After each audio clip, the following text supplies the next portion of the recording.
welcome to the last, no, this isn't, might be the last day of Chelsea here at Driftweek, so I wanted to shoot his interview really quickly. We are after the fire at Grange, which is, I guess, Apple Valley Speedway. That's in the past now. We're in the present, which is the future from that. Which is the same car on fire, just in the dirt, not on the asphalt. Yeah. So, we're doing interviews with everybody. I'm gonna let Chelsea take this interview. Chelsea, you lead it, not me. Come on. So am I asking you questions? Oh, if you want, sure. Okay. How high were you when you came up with this idea? Oh, we don't have to talk about Driftweek. No, I don't even remember. We've talked about this in the past too, like 10 years ago even. Yeah, I think we really started to finalize the idea about 2 years ago. It was Adam, Trevor, and Taylor Ray and I, and we just didn't get it off the ground. Somebody has to, even when I just take people and ask them their opinion, it's been a rough day, by the way, guys. Sorry if I'm not direct. Even when I ask people opinions, like, everybody take a vote, should we do this? I keep learning that you cannot ask people their opinions. You have to tell people. And the same thing with the Driftweek thing. Everybody wanted to be a part of it. Everybody wanted to do something, and you can't. You just have to do it. And since I'm an event host, I just figured I'd do it. And I came up with each of the ideas. Some of them I didn't execute great. Some of them I think came across really well. I'm really good at getting the big picture stuff correct, but maybe we don't do well in the little challenges or things like that. But the overall concept's rad. A bunch of cool dudes went, and me, went drifting across the country, and a bunch of people came. I think everybody enjoyed it. It was interesting. Oh, what do you think? I think it was a lot of fun. I think that it's a lot. So everybody who thinks that they're gonna go do this, we're gonna get a group of friends together and go do this, it doesn't really work that way. I'm not gonna deter you from doing it, but I probably spent $5 grand doing the trip, and I didn't have to pay for tires or anything really with the car. I already had all my spares and all that stuff, just the cost of overnighting parts, because when anything happens to your car and you need to have it ready for the next day's track event, and it's well, I'm already on this trip, it doesn't matter what it costs, you have to get it done so you can drive it, And cars don't do 100 laps every day without having something going wrong, and then driving them and doing all that. So, however, that's a drop in the bucket compared to what you normally do nowadays, cost-wise. That's cheap.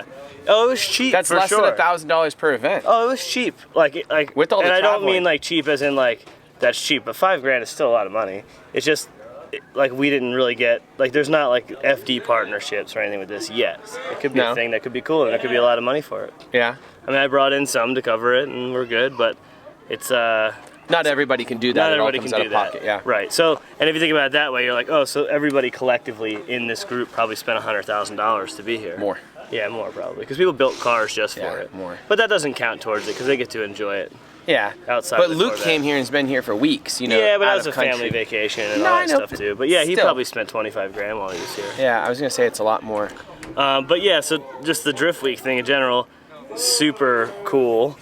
I love how everyone was very self-sufficient, as in if somebody needed to borrow something or tools or whatever, they did, but everybody had their cars running for every event, and if they didn't have it running, they found another solution to get it running.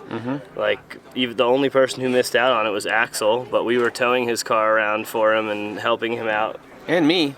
Oh yeah? Because my car. Did you break? Oh yeah. The SC, we left it behind. That's okay, he's a baller, he just shipped out another car. That's also a thing though, I'm learning that on something like this, I need a rule where I either don't drive and I just host, or I drive and I have someone to take care of everything for me. It's a combination. But I don't think I'll ever get. It doesn't ever actually happen. Right. If you have someone that's supposed to be taking care of things for you, it's just not enough anyway. You need multiple people. Yeah. Because it's so much, right? Because you have one person that you're oh, he can help out with the trip and me, but it's not. It's me and the trip. Yeah. And it's just a lot of work in general. But my car did pretty well. We put a transmission in the car because somebody drove it 800 miles with no fluid in it. And then... Was that his fault? No, it's your fault. No, it was my fault. Anything that happened during that would have happened if I was driving it. And we had a tensioner brake. I think that's pretty much it. This is a highly developed car though. But that's what I'm getting at. And that's where my next thing was you do not go on this trip what Aaron did. He never even really saw the car before he drove it. He did a recipe that works. but it doesn't mean it's gonna work. It was a comedy routine too. So I thought about buying a Craigslist car for like $1,000 or something at every location. Oh, that was my plan. And I was gonna rent a Mustang and put a steering kit on it at every single place. Yeah. But then I was like, there's no way that'll work. But I saw an S55 AMG turbo one or whatever. I saw that. And I was like, God, for $2,000, like. The supercharged one. Oh, was it? Yeah. I was like, if I could get a handbrake in that thing and it not blow the entire car apart, that would be the most hilarious car. Yeah, it would be a tank too. Yeah. But I mean, it's a comedy routine at that point. Yeah, no, for sure. I think. But then you get all these amazing drivers, and I don't want to do the comedy routine. I wanted my V8 car. Yeah, exactly. And you got your real car out and did 5 laps, and then we were done. That didn't seem like a great thing to ship. But I'm gonna go do a bunch of other tracks, so it doesn't matter. Yeah. All right, next question. Am I asking you? Yeah. Oh. Let's see.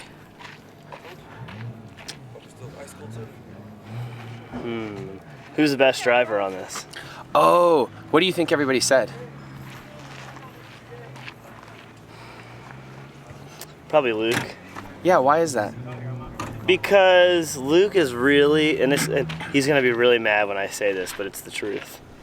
Luke is amazing. He's probably one of the best drivers in the existence. If he pulled next to me in a proper FD car at FD, I would be like, it's time to go, and I'd have to drive 100%. But Luke is really, really, really good at being the best driver in a misfortunate situation. And that's what his G35 is. Yeah. It's the pig of all of it. And he knows that he can just drive 110%, and if he bumps you, it doesn't matter because he's just trying to keep his momentum. And he's really, really good and has balls of steel. So I would say he's the best driver here. I think that there were other people over you and over Matt. Well, here's the deal. I think there's better people out there that drove a run that looked better to most people, but scaling it to the car. That's not it. Just who's the best driver. Right. I never thought you would say somebody. Matt or I was gonna say I've never thought you would say that anyone was better than you. Why? You've never said that in your life. I don't know about that. There's people that are better than me. Yeah. But I am the best. Yeah. See, there we go. Because if you weren't the best, if you didn't think you were the best, you wouldn't be doing it. Yeah. Why are you doing it? But yeah, I think Matt and I probably had the best looking driving. And the most aggressive driving, but Luke is probably the best driver here still. Do you like how I get him to ask me questions and he answers them? What do you mean? I only said like 3 words. Well, that was good. You asked me a question I know. back. Keep going. Yeah. What's the next question? You didn't tell me who you think is the best driver though. I honestly can't tell. Okay. The cars are so different and stuff, and until you see people in like excellent cars and like the same situations. Based on so anybody could bring any car they wanted. You know? Yeah, but he needed 4 seats and he bought a cheap car. No, it doesn't matter. I think all you guys are excellent drivers at the top of your game and all that stuff. It'd be cool to see Luke in like a crazy FD car or something, but that's not gonna happen. Yeah. No, he always does well, and he wins a lot of events with the worst cars. Yeah. So. All right, next question. Come on.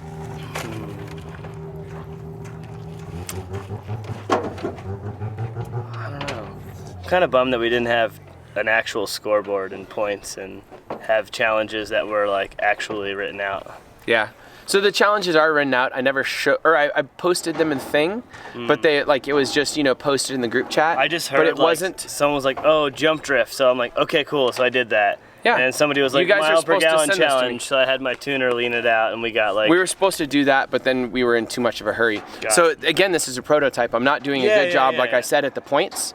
So the points will have to be a real thing. I do have a real trophy and stuff that's huge. Sweet. It doesn't really matter because I lost like a lot of points by trailering my car. But yeah, you didn't win. I probably gained them back by trailering someone else's shit and giving someone else my car to drive. We didn't have points for that though. Right. But I feel like that evens it out because I trailered my car as much as he drove my car. The points are going to be a little bit made up in the end. Of course. Because you missed the go to woe thing. We did 2 challenges in one day the other day. We didn't do anything at. Yeah, the only one I missed was Indy, but I think you did challenges. Yeah, we did 2 challenges there. We did a drag race and a go to woe thing. Realistically, I thought the challenges were interesting, but I'm not a gimmicky guy a lot of the time. Right. Like I do gimmicks like we put an 18-wheeler on track and we drive. Yeah, we just want to drive.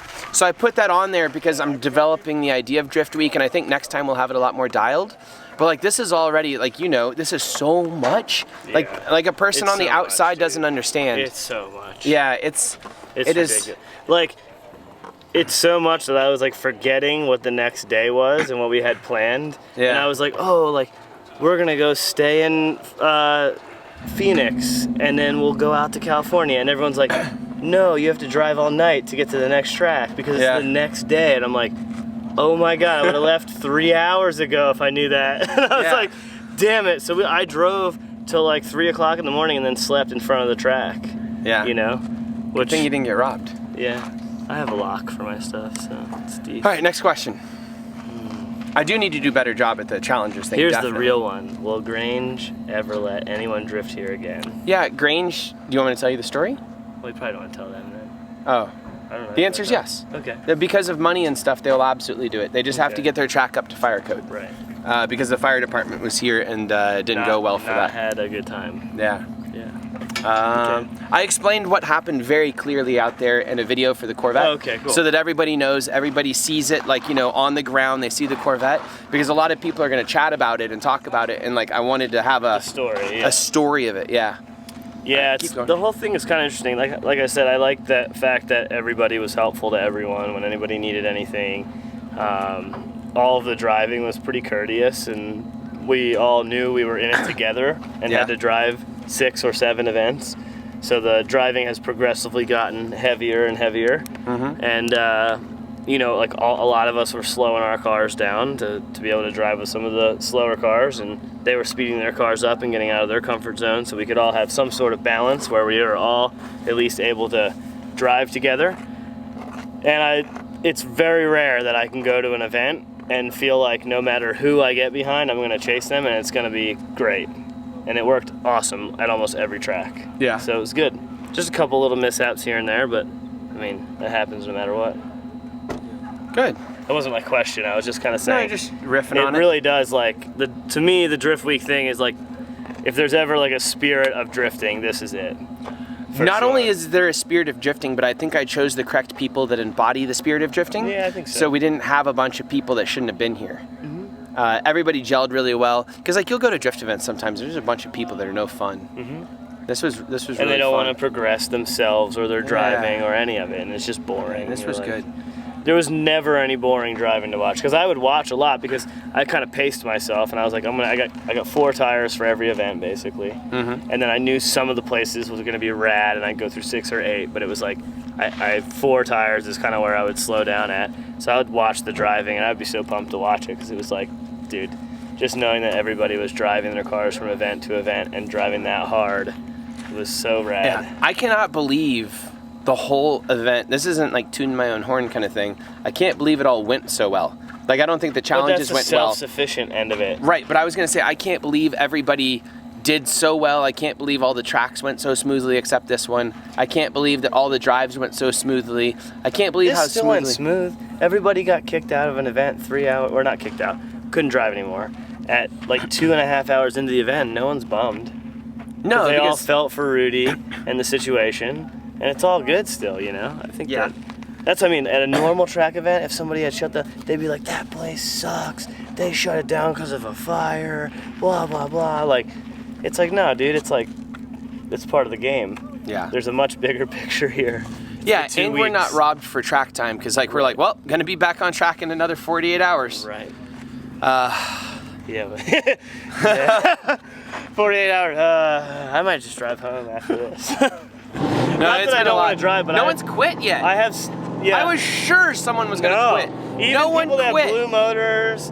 Matt they were back in destroyed his transmission, and it was probably not. Yeah, torque tube and Tweebo and all this shit, and broke his radio because the shifter smashed into it because it's so gnarly. And it was like that night he was already driving to the next event, and like also from the fact that like everyone was helping us too, you know, like everyone was like, oh, you're on Driftweek, what do you need, how can I help you, can I ship you stuff, can I do whatever, like the whole thing has been really, really cool, and I'm glad to be like a part of the first one. Yeah. There's gonna be a bunch of copies of it. There are, but I don't think they'll work for various reasons. It's too much. It's hard enough just to throw events, let alone it's this. Too much, yeah. So what's next? What are we gonna do next? What's dumber than Driftweek? I think we do the same thing, but in another country. It's gonna be too hard. Nah. I think everybody wants to do another country here. What? I think everybody wanted to do it. Oh my god. Country. Are you willing to 'cause spend it's the just money though? ignorant, that's Triple why. the money, quadruple Yeah, but the money. here's the deal. Here's how you hack this, okay? I've already thought about it. You buy a 25-year-old car over there, right? You drift you the ship shit it out of back? it, and then we all ship them back. And then people want to buy our Driftweek cars. And it pays for the whole trip. No one was even buying those old D1 signal cars and all that because shit. they were over $10,000. So we need to buy $4,000 cars over there. They won't make the whole trip. They'll make the whole car. They'll make. You know how it works. I don't know. I bought a $2,000 car over there that I'm about to fly over and drive. I just can't believe that like it would work in Japan, and I want to. Like maybe we need trailers for Japan or something. Yeah, like, I mean maybe we buy we rent out the double-decker trucks. yeah. And we just do that because the tracks are all super close. Yeah. There's a lot of them, and the drivers that would show up, I think, and drive with us would be rad. The experience of that, and I don't know how much more it would be than an Ebisu trip.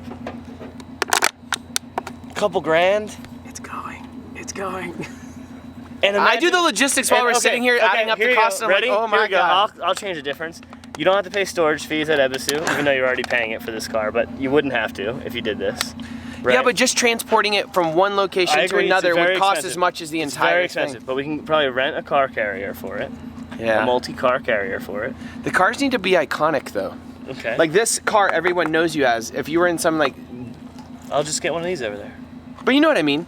Like Put SR in it. you need That to way if have it like breaks a or some car that parts. like people recognize you in. Yeah. That's always been really important. Because But even could- you at could a do- certain point. Imagine the find and buy and build a car in 48 hours. No, It's the start you're of gonna it. ruin our lives. It's the start of it. No.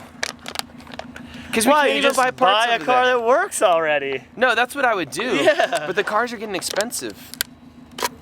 Look, man. Well, if you want to do it, we'll do it. You gotta pay to play with this kind of stuff, dude. We're gonna How it end up is. though at like some drag week thing where it's $100 grand to have a car. No. No, their cars are 250. They're more than expensive. that. They're like 5-second door slammers. I don't even know what we're talking about. Yeah. But I assume they're really expensive. We're And I just- blabbering now, but Okay. but the next that would be cool. Japan or Australia. The cars are cheap in Australia. We could go to Australia, but there's not enough tracks. I feel like. Luke says there's plenty. Okay, anyways, we'll talk about it. That's another time. What's the next subject? What do you find interesting right now? Before we're done, let's talk about something you find interesting. Because this has all been Drift Week. What else is interesting in your life? I'm getting married. I'm adulting. That's like a long time building a coming for the house. adulting. Yeah. You did everything in reverse. Most people, No, No, I they didn't. I don't. did it the right way. yeah. I chased my dreams and did everything I wanted and got it to the point where it's somewhat sustainable. And now I'm going to try to have a regular life and be a drifter asshole. So like kids and all that stuff, or No. no? No kids. Then that's not a regular life. God, no. That's a regular life. I don't want kids. That's marrying your girlfriend because you have to, because you've been together for 5 years. Nah. And then, You're no, right. I'm just saying. It doesn't change much. No, I know, but I'm just saying, like, you're doing all this, like, you're not Yeah. quitting drifting, No. you're not slowing down on drifting. If I was quitting drifting, I wouldn't have come on Driftweek. You want to talk about the most stress? This is as stressful as planning an FD season. No. The only thing less stressful Because about you can it is walk I can away walk from away. this. Yeah, I was just going to say, you can walk away. I was like, I You can cannot walk away. away from FD. No, I can't. That's why it's the only reason it's less stressful. But this has been like, dude. Oh, here, let's do this for the last Everyone subject. here is a machine, dude. Their car breaks, they don't even question it. They're immediately, if they don't have the part, their friend or them have already called and bought it, and someone's on the way, and no one's even had a conversation yet. Because they already know it's just got to be ready to get on the road again to leave. Yeah. Like, you know, the mat thing for that is the most hilarious thing ever. Destroys everything from the torque tube back. Everything's dismantled. Trash, shifters exploded, and it's a C6 Corvette. And the car was fixed in 4 hours from when it broke. Blows my They mind. didn't have spares for that. I couldn't change a clutch in a normal car But that that's what I'm fast. saying. That's because it's like, well, we got to do it. There's no questioning it. And then afterwards, you're like, yeah, we got it done. There's no like motivation to Well, do it. then they It have has to drive be. 130 miles an hour to catch up Right. with us for 4 hours. 100. They were 100. They just didn't stop. They made it on one tank. It's crazy. Corvette gets like 20-something miles to the gallon at 100. All right, last subject we're going to talk about. What? You want it or at me? Go for it. Oh, you just don't want to come up with it. All right. Dude, my back hurts from carrying this conversation the entire Ooh. time. Yeah, but I always do it, and everybody's always like, oh, Aaron, shut up, let somebody else talk. Well, there you go. Zen? Tire mounting.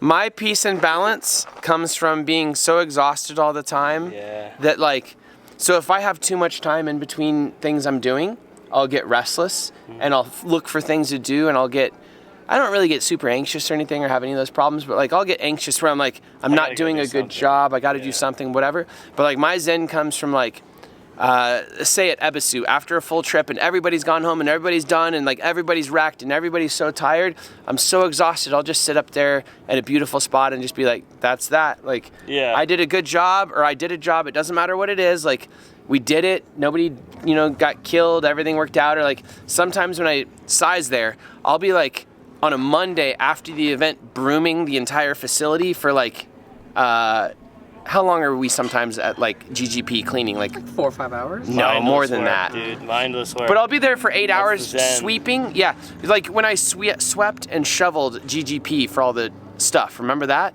I was asleep most of the Yeah, but I was gonna say, you find mindless, like, That's why, like, so I like do the same thing. I do this, and then I have the school, and then I have FD, and then I have demos, and I just like live this like whirlwind of madness. Yeah. And like when I'm like, okay, like what do I have to do now? Like tire machine, and I just sit there and I mount like 30 tires, and I'm just like put music on. Yeah. And it's the same thing. It's faulty and repetitive, but it's like. when no one can get to you And is no when one the can zen bother is. me. Yeah, no one can I'm bother in the you. shop, my phone's is off, just playing tunes, and I'll spend 2 or 3 hours mounting tires. It wears me out, and then I go to sleep. You know, the beauty of this too is I never have had a problem falling asleep in my life because I'm just so exhausted all the time. Or you don't even have to answer this other than yes or no. Do you have a vision of what your next 5 years is going to be? Yeah. Cool, that's good. Yeah. All right, you don't have to answer that. That was it. I was just curious. Yeah. Don't ask me that question. Yeah, don't ask. All right, thank you very much. That's always been, dude. What? Only when I met you, you probably had a 5-year plan. Yeah, not anymore. Not anymore. Life happens. No, oh but wait. that's the thing. You just get sufficient at it all. This is the ending of this episode.